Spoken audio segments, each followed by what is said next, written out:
Nakkan dough gebu? Jom ikut teknik ni. Jom kita try teknik salt delay. Cara ni nampak simple tapi impact daripada struktur dough tu memang luar biasa. Secara teknikalnya, kita tak akan masukkan garam di awal fasa mixing. Kita biarkan tepung dan air berkenalan dulu. Proses ni kita panggil sebagai autolysis. Dalam fasa ni, enzim dalam tepung mula bekerja untuk pecahkan protein dan bina struktur secara semula jadi tanpa perlu uli pun.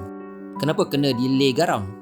Sebab garam ni bersifat mengetatkan protein. Kalau kita letak awal sangat, dia akan ikat protein tu terlalu awal dan ganggu proses hydration tepung.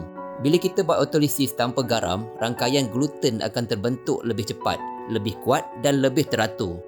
Satu lagi akan mengganggu yeast activity.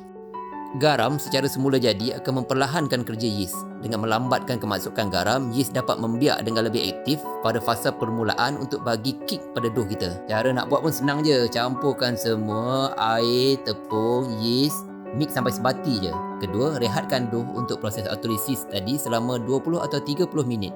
Lastly, baru kita masukkan garam dan masukkan butter. Uli sampai korang dapat window pane stage.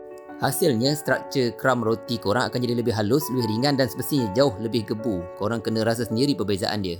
Kalau korang suka konten baking sun yang padat macam ni, jangan lupa follow untuk lebih banyak tips akan datang. Sampai di sini dulu. Bye-bye.